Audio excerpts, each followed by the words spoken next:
All right, let's jump right in.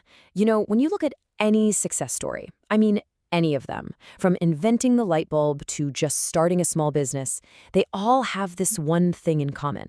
And it's not what you might think. It's not money, it's not luck, it's not even who you know. It's something way more fundamental. So let's break that down. Yeah, that's it, right there. Belief. That one single word is the real starting line. Think about it.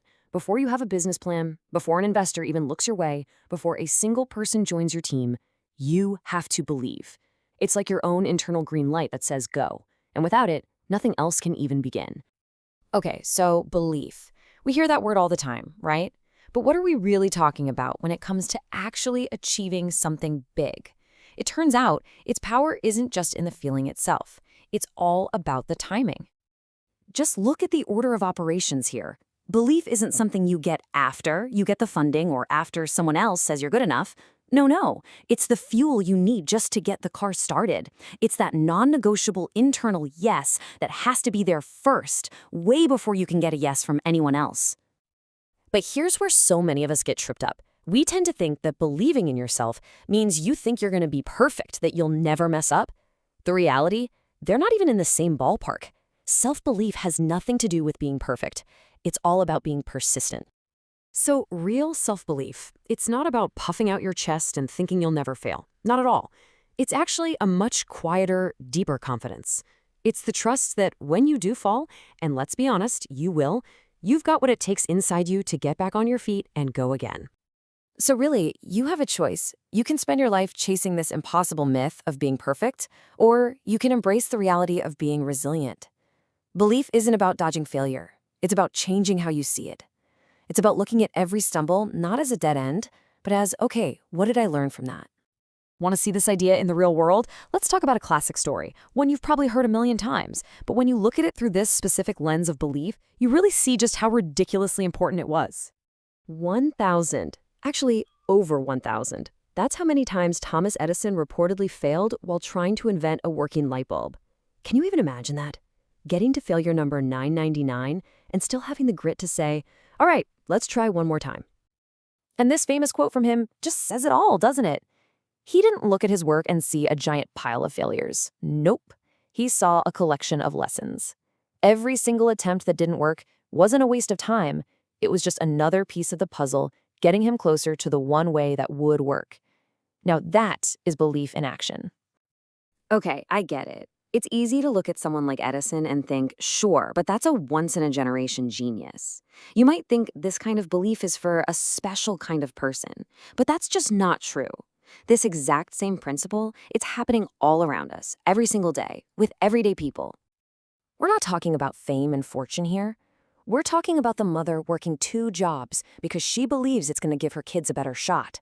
We're talking about the student, exhausted, studying after a long shift because they believe it's going to lead somewhere. Or the small business owner who lost everything and still believes they can build it all back again. That's where you find real self-belief. So the big question is, how does this actually work? What's the magic trick that turns this internal feeling into real-world results? Well, it all kicks off with a massive shift inside your own head. This right here, this is the whole game. The single most important conversation you have all day, it's the one you're having with yourself, in your own mind. And what self-belief does is it steps right into that conversation, grabs that nagging voice of doubt, and starts rewriting the entire script. You can almost think of it as a 3-step journey. So often, our default setting is just, I can't. It's automatic. But then belief comes in and injects just a little bit of possibility, and I can't turns into, well, I'll try. And when you try enough times, eventually you get to look back and say, wow, I did it. It's a simple little evolution, but man, is it powerful. And here's the craziest part. That change you make on the inside, it doesn't just stay there. It's like a signal you start sending out to the world. That confidence, that grit, that willingness to just try, it radiates from you. People notice. Opportunities kind of start showing up out of nowhere. It's like the world starts to mirror back the belief you're putting out. All right, so we know what belief is, what it isn't, and the mechanics of how it works. So what? What does any of this mean for you, right here, right now? Let's get practical and talk about how to actually use this stuff. First thing to remember, Success isn't some big, flashy event that just happens. It's a process, and it all starts with that one tiny step of belief. But then comes the tough part, the middle, the grind.